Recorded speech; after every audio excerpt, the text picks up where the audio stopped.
maybe why not? But we're now joined by Greg Tepper, Dave Campbell's Texas Football Magazine, Bally Sports, and what they do on Fridays and throughout the weekend when it comes to the coverage of high school football, and just back from their major show they did at the Texas High School Coaches Association in San Antonio. Tep, hey, thanks for your call. What are your thoughts about this story that kind of popped about an hour ago, at least the possibility that Texas and Oklahoma are flirting with the SEC?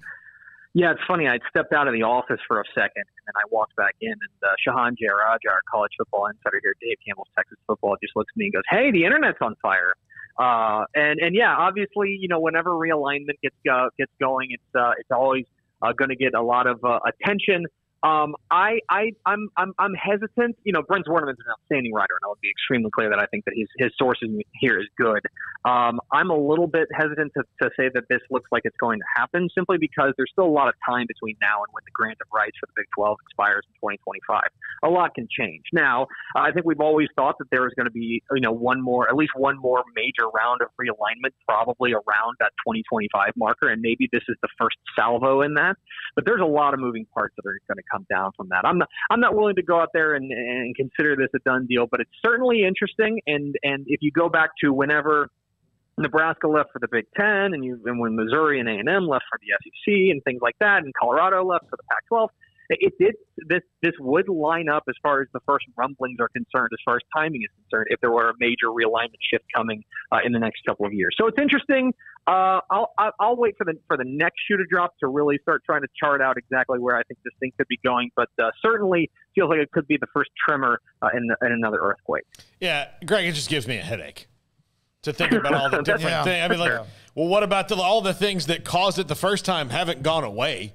So, particularly as Texas come around on these things and it decided that they're not so important anymore? I don't know. I don't know exactly what it is. I do know that if you're talking about, the demise of the Big 12 has long been portended back to ancient days. Whenever you read hieroglyphs, and they said that it was going to come down like this. I don't think it's any secret that people have been portending the end of the Big 12. And I do think it's worth noting that the people who have always kind of held the nuclear code, so to speak, are Texas and OU.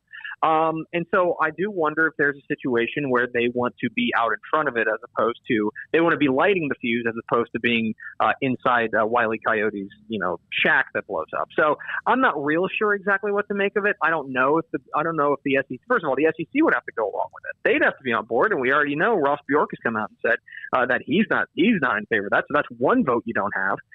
They would need pretty much every other team in the SEC to say, yeah, we want this to happen. So. Do I think that OU and Texas have looked into it? Yeah, I bet that's probably true. Do I see it happening? Give me a minute. Let me see what comes next and see what the next report to come down looks like. Because right now it feels like there's a couple of wisps of smoke. I'm not quite ready to say that there was fire quite yet. All right. So in your opinion, there were 14,000 plus coaches at Coaches School in San Antonio, which is amazing and fantastic. What, in your opinion, Greg, other than the fact everyone was just thrilled to be back again, what were one or two of the bigger or more important storylines that came out of that week? Yeah, there's a few different big things that I think you're going to take away from the 2021 THSCA Coaching School and Convention. First and foremost, you mentioned it. Everyone just ready to be back together. And talking with coaches, they're just happy to be around each other. It turns out they do sell beer in San Antonio. I found that out. And just the fraternity of Texas high school football coaches back together was just really good to see. One thing I thought was interesting and maybe flew under people's radar, the UIL annually holds a press conference there at the THSCA Coaching School, and for the first time, they said the words 7A. They said the words Class 7A, which they said something along the lines of 24, 26. We could be looking at a new classification. I think that's a pretty big storyline. I think also, I think that you saw a lot of buzz around a number of coaches down there. The guys that I would say were the mayors of THSCA this year were UTSA coach Jeff Traylor. I don't think I'm surprising anybody by saying that, because of the esteem that he holds in the Texas high school coaching community. And the other one's Joey McGuire, the boy from down there at Baylor, and a guy that he has never seen a room full of coaches that he can't charm. And sure enough, he was in his element. And of course, he was inducted into the TXHSFB Hall of Honor, a long overdue honor for a guy who has accomplished so much in the Texas high school football world. And you saw that. You saw coaches. Every coach wanted to make an appearance. Every coach wanted to be seen there at THSCA. We got to have great interviews with Jake Spavital and Colby Carthel at SFA and Dana Dimmel at UTEP. Everyone showed up because they understand the importance of making sure that you are visible and available to Texas high school coaches, because they are in many ways the key to the gate of all that talent here in the state of Texas. All right, so let's go back to 7A, Greg. There are schools that are getting bigger and bigger, as we know, around the suburban cities, especially Dallas, Fort Worth, Houston, and even Austin and San Antonio. 7A, how would that – because I think now they're kind of at an equity with the divisions being split up before the season starts in most classifications. I still think 6A has their problems. What number are we talking about if we were to talk 7A? Yeah, I think that's an interesting question and probably remains to be seen. But I think that you would look at maybe schools with an enrollment over, let's say, 3,000. Right? Let's just draw a number that then you're going to have enough to create a smaller Class 7A. Right? We've if you take a look at it, that would, I think, give you maybe around 100 teams that you could put there, which would be that would be less than half the size of Class 6A as it exists today. But the thing is that would have huge ramifications down the line. But then you've got to expand 6A a little bit. So maybe some of those teams at the very top of 5A Division I start creeping in Class 6A. Or, teams like Highland Park and Longview could suddenly find themselves back in what would be a reconstituted Class 6A. So it's a long time, a few things to work out exactly how many teams and where that cutoff would be. And also, there's also the question of there still is. What I thought was particularly interesting was that the conversation turned to Class 7A as opposed to, as you had mentioned, Smokey, splitting Class 6A. That's what everyone else has. There's 5A Division I, 5A Division II pre-split. Why couldn't you do something like that? And so I think that what they've, UIL tends to listen to coaches and what coaches want. It sounds like coaches like the way that 6A operates as of now, but you do have the Allens of the world, and they could have 6,665 kids in their school and then play a team with 2,000 kids in the first round of playoffs. I think that they want to try to eliminate those huge types of enrollment disparities. How quickly that comes down and what exactly that looks like remains to be seen. But my first thought would be that they would make a smaller Class 7A that would be smaller than 6A and to some extent 5A, but just take the really, really big boys and put them up in their own sandbox, so to speak. Do you think that, Greg, what we now see in college football, which we thought we would never see, the name, image, likeness, and or what we're seeing, what Nick Saban mentioned with his quarterback and 7 figures, et cetera, do you see that ever getting into high school sports? So that's an interesting question, and I've actually been asked that a few different times. I think we'd be naive if we said no, never.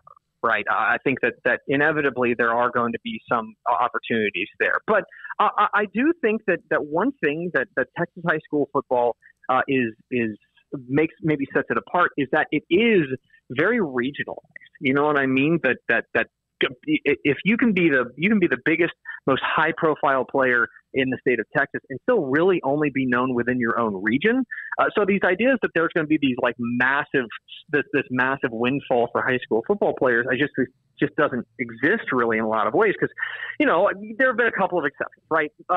Cedric Benson, Kyler Murray, Jonathan Gray, but those are guys who come along one out of every 6-7 years. As far as having those kind of the name, image, and likeness thing trickling into high school, I'm just not sure there's a huge market for it. Furthermore, there is, from what I understand, when the state of Texas wrote their own NIL legislation, I believe that they put specific restrictions against high school athletes for now. Now that's for now, and things can change, and the winds in Austin blow a lot of different ways at different times. But for now, I don't necessarily see that happening. And furthermore, I think there's just a bigger hurdle for high school players because there's just not that kind of national brand. Now you guys know that we do see guys who are on the local the local guy or local quarterback is on the calendar or the schedule that the Booster Club puts out that's sponsored by so and so pizza, right? Local pizza. That, those types of small potatoes, I still think they're probably going to end up going through booster type things. Could we see it eventually trickling down to the individual athlete? Maybe in certain situations. I don't see that coming as far as a widespread thing, at least not anytime soon. I wonder if what Craig, you may have brought up, Garrett Gilbert back in the, 08, 09, whenever it was, when he was racking up state championships eventually to Baker Mayfield and others. But, it's interesting because anytime we think it won't happen, things are changing daily, right? Every single day. Oh, absolutely. You got anything else? Greg, I don't think we've talked to you since Shane Anderson was hired at Midway. Your thoughts on that hire? Obviously, the district is super tough, and that's not going to be easy, but, a job that he wanted, and they needed someone after Coach Hume left. Your thoughts on that matchup? Yeah, super savvy hire. I think that getting Coach Anderson there was a real savvy move by Midway. As per usual, they do not have a ton of missteps when it comes to hiring good football coaches. A guy who's established himself as, I think, one of the better coaches there in the Central Texas area. And yeah, look, suddenly, you look at that district, and we got one more year of that district before the dreaded realignment hits coming in February. But, you want to talk about top to bottom, one of the most talented districts as far as coaching is concerned, and anywhere in the state. I mean, you're dealing with some real heavy hitters, Carlos Lynn, Reginald Samples, you added a guy like Coach Anderson. That's a great hire there for Midway. I think it's a fantastic guy. Who knows that landscape well and is going to have some big-time success there. Tough road to hoe, obviously, especially in 2021, and depending on what realignment looks like going forward. But I just think a spectacular hire there for Midway. I don't know if they could have done any better. You know what, though? And I've said this, we have their games this year, and we have Conley games as well on Sick'em 365 Radio. That district, even some of those really great teams that Terry Gamble had played for a title in 11, and they were really good, or what they did with Tanner Mordecai. Duncanville, DeSoto, and Cedar Hill, most everybody, not that you give up the schedule, you're starting by looking at who you have to beat, not those three games, because most likely you're not going to win.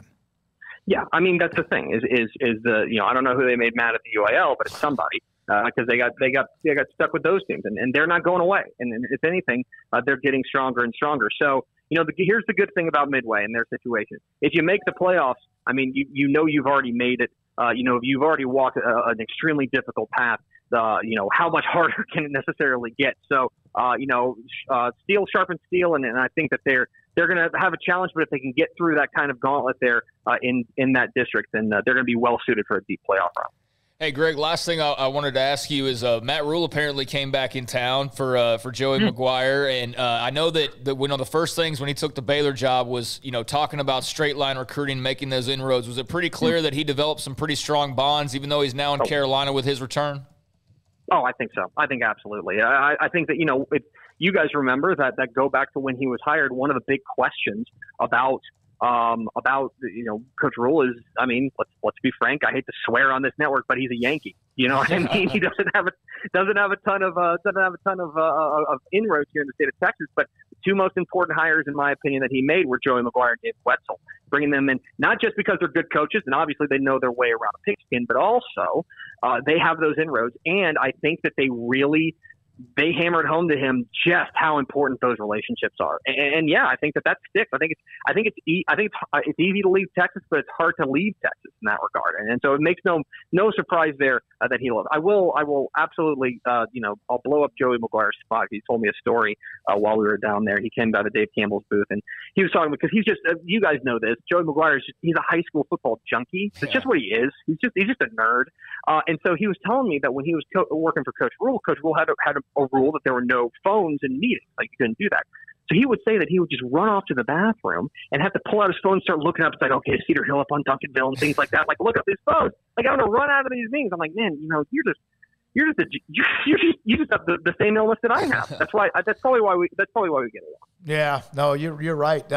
Joey is so proud for him, and the fact Rule was there, and even Mike Saravo, among others, that says quite a bit about that relationship. Greg, thank you. The magazines got out. That was fantastic. We got ours. Thank you for sending us our copies and some that we distributed as well to listeners and others. Good luck, man. It's coming down the pipeline. It is absolutely steamrolling down the pipeline.